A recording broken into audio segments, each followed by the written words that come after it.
Camping and being out in nature are one of America's favorite hobbies.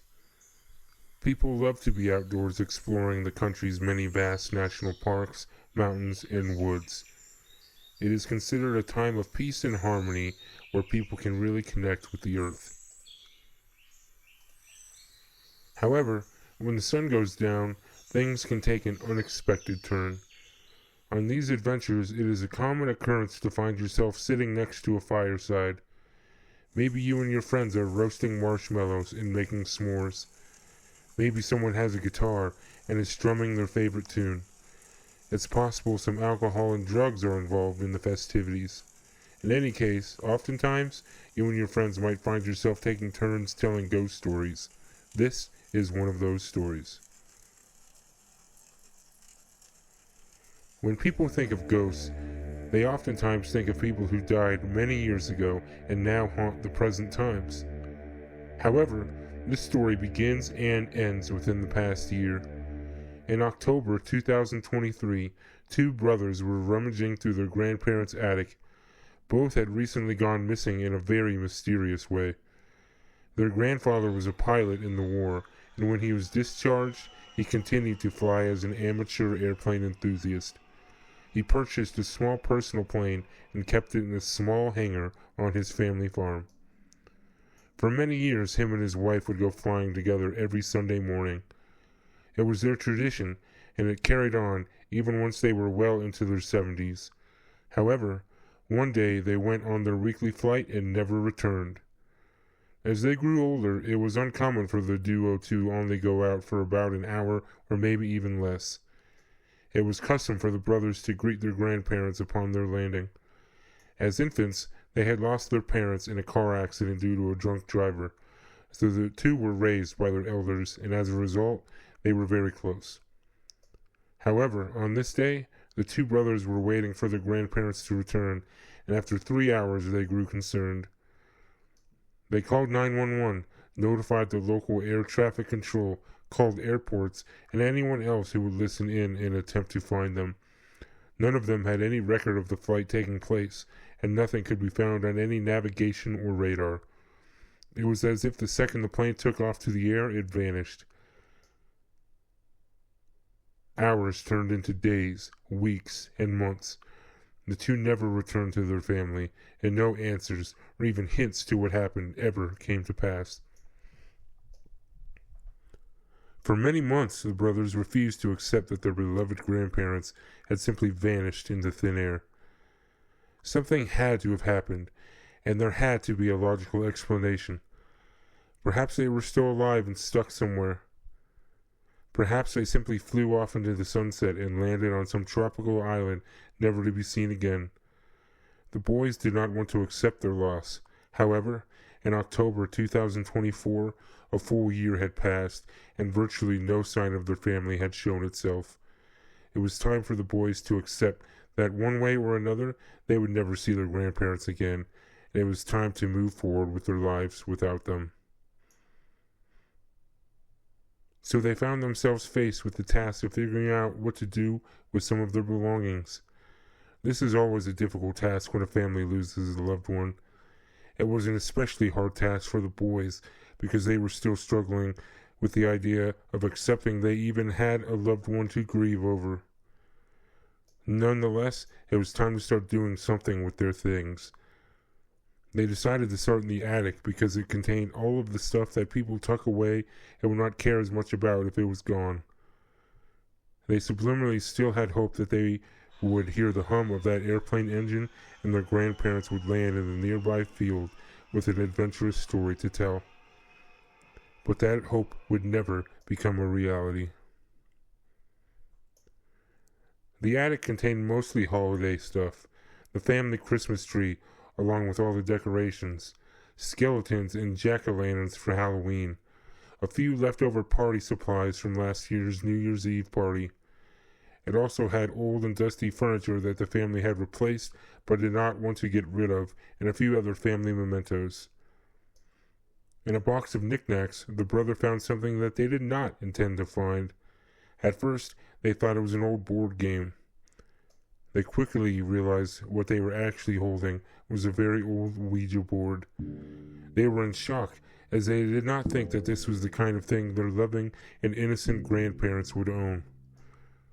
They were God-fearing Christians and would never play with or even own such a demonic object. Yet here it was before them. The boys stood in silence for what seemed like an hour. Suddenly, as if someone else had possessed the thought into their heads, they looked at each other and could tell they had the same idea. The boys were going to use the Ouija board themselves. They elected to not do so in their grandparents' dusty attic, as they were concerned what they might accidentally release from messing with such a dark object. Both boys kept telling each other that nothing would happen, but deep down, they still had their concerns. The boys decided that they would take the board into a nearby wooded area. It was a small strip of land between their farm and a neighbor that wasn't technically owned by either and was the property of the town. They thought a neutral place would be the best place to perform this ritual so that nothing followed them back home. Not really knowing what to do, they sat down in the dirt and started to remove the contents of the box. First, the fragile wooden planchette, and then the board itself. The box didn't really come with any instructions, but the boys had seen enough horror movies to have an idea of what to do. In a very awkward way, they kept assuring each other that nothing would happen, but that this would be fun anyways. In the back of their heads, both were wondering why they were even doing this, and if it was a bad idea. Regardless, they placed their hands on the planchette and asked, "Is there anyone here with us?" Nothing happened. They smirked and chuckled a little. Nothing continued to happen. They asked again, "Is there anyone here with us?"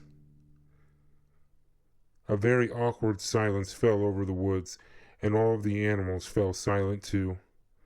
Suddenly, the planchette jerked itself and the boys' hands towards the Y. Each brother jumped away from the board and began accusing the others of doing it on purpose and pleading that they had not. An argument broke out, and the two did not notice the changes that were happening around them. The sky began to darken, and the sun had completely vanished, turning day into night. A fog quickly overtook the area. The boys began to fight and were completely oblivious to their surroundings until a crack of lightning came crashing to the ground just meters away from where they were.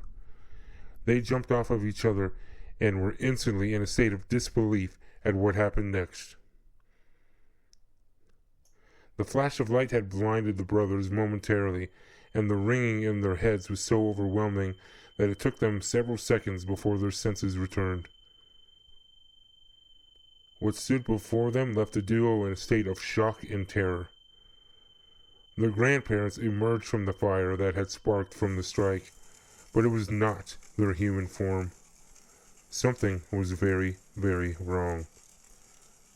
They were glowing as bright as the sun, but this was not a heavenly warm glow. This was a burning, fiery glow that you would imagine come straight from the depths of the underworld itself. It looked like the elderly couple was crying out for help, but could not muster the words. Instead, all they could do was reach out for their grandchildren with the embers and ashes of what were left of their limbs. One brother immediately ran towards them with open arms in the hopes to embrace his family and save them from whatever tragedies they had befallen.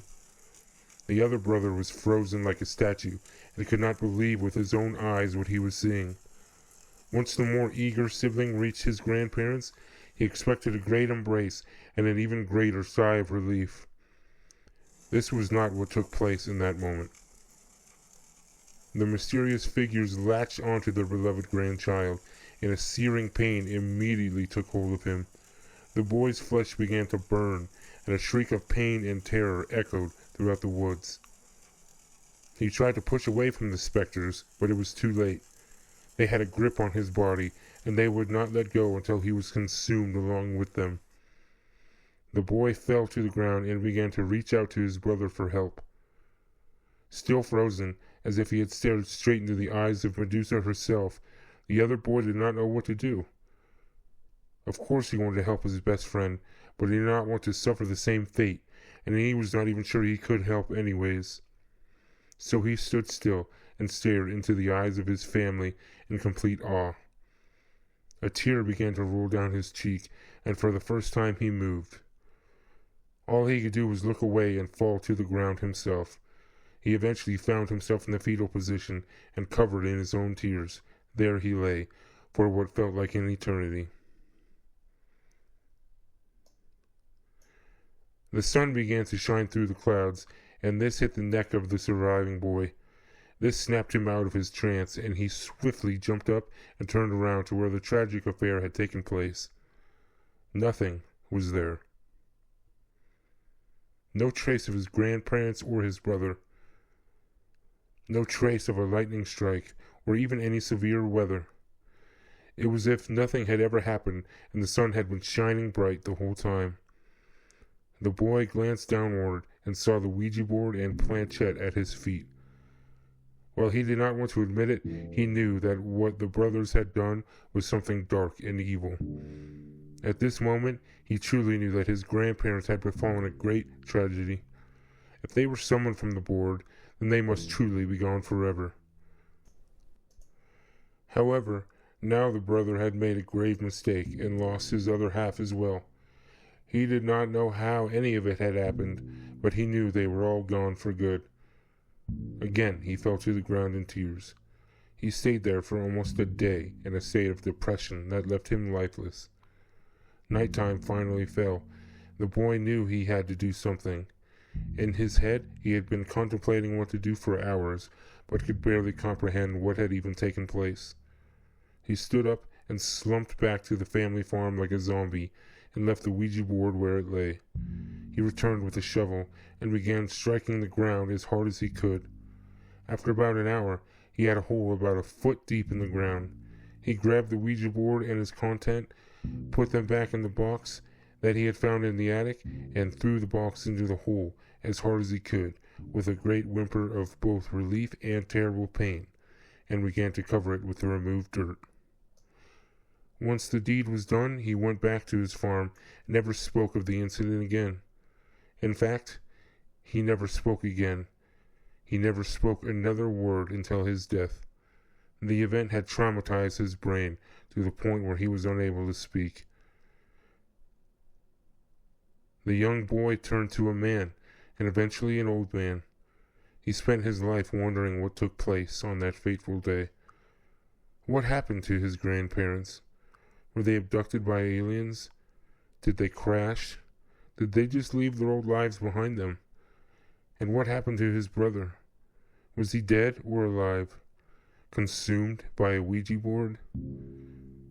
Did what he see even really happen? Or had he snapped and lost his mind when his grandparents vanished into thin air? Unfortunately, the boy would never get his answers.